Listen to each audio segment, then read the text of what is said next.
झारखंड विधानसभा में बोले हेमंत सोरेन। पूर्व मुख्यमंत्री हेमंत सोरेन आज विधानसभा में मौजूद थे क्योंकि दिन अहम था फ्लोर टेस्ट का।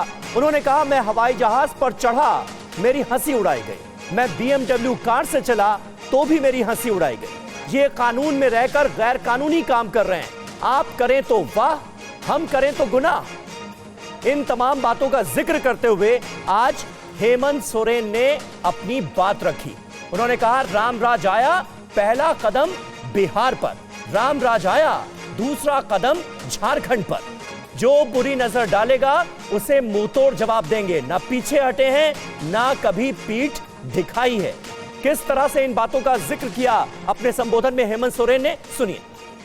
सामाजिक व्यवस्था में भी यही कहानी है। एक बड़ी व्यवस्था छोटी व्यवस्था को खाने का हर बरकस प्रयास करती है। प्रभु राम का प्राण प्रतिष्ठा हुआ 22 जनवरी को। रामराज आ गया, पहला कदम बिहार पड़ा। बेचारा एक पिछड़ा वर्ग का व्यक्ति की क्या हद होगी आप जानते हैं। दूसरा कदम झारखंड पर पड़ा। एक आदिवासी मुख्यमंत्री को निकलने का प्रयास। क्योंकि इस आदिवासी मुख्यमंत्री के शरीर में हड्डियां कुछ अधिक है, इसलिए उस हड्डी को निकालने के लिए ईडी उसका डिसेक्शन करने में लगी हुई ताकि हम कैसे इसको निकल जाए। लेकिन इतना आसान नहीं। गलती से गले में फंस गया तो पूरा का पूरा आंतड़ी फाड़ के बाहर। इस वजह से संभल के खाने का कोशिश कीजिएगा। सामाजिक व्यवस्था में भी। रुपेश कुमार हमारे साथ जुड़े हुए हैं। हेमंत सोरेन आज सामने आए और ईडी की टीम लेकर आई हेमंत सोरेन को झारखंड विधानसभा में। रुपेश, साफ तौर पर उन्होंने निशाना साधा है बीजेपी पर राम राज्य को लेकर, और ये भी साथ में कहा कि अब बुरी नजर डालेंगे तो फिर हम मुंहतोड़ जवाब देने के लिए तैयार हैं।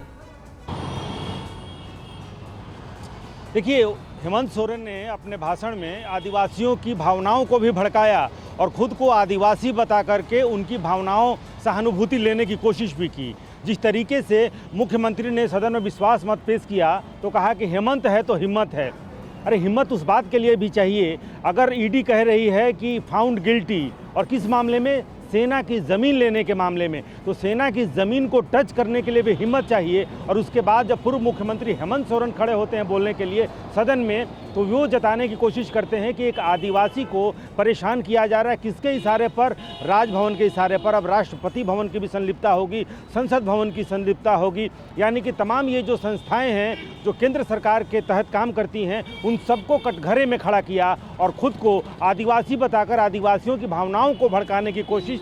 ये आदिवासी गले में हड्डी की तरह जब फंस जाएगा तो फाड़ भी देगा। कहीं ना कहीं ये आदिवासियों की भावनाएं और खुद को आदिवासी बताकर, दलितों, शोषितों, पीड़ितों का मसीहा बताकर, और मैं परेशान हो रहा हूँ। सबसे ज़्यादा जिस बात पर फोकस हेमंत सोरेन का था वो ये कि उन्हें ईडी के इशारे पर परेशान, केंद्र सरकार के इशारे पर ईडी के मार्फत परेशान किया जा रहा है। मैं राजनीति छोड़ दूंगा, झारखंड छोड़ दूंगा, वो तमाम तरह की बातें जिससे जो आदिवासी वोट बैंक है उनका, वो उनकी भावनाएं और उनकी सहानुभूति हेमंत सोरेन को मिल जाए। क्योंकि उनको पता है कि बहुमत तो मिल जाएगा, बहुमत तो कंफर्ट मेजॉरिटी है, लेकिन सबसे पहली जो कोशिश थी वो कोशिश यही थी कि हेमंत सोरेन किस तरीके से लोगों का विश्वास हासिल करें, और यही उन्होंने कोशिश की। हालांकि ईडी से, जैसा कि हेमंत सोरेन ने बताया कि ईडी ने उन्हें मीडिया से बात करने को और सदन में भी बात करने को शायद मनाही करी थी, लेकिन जब विधानसभा अध्यक्ष के कक्ष में बातचीत हुई उसके बाद से हेमंत सोरेन ने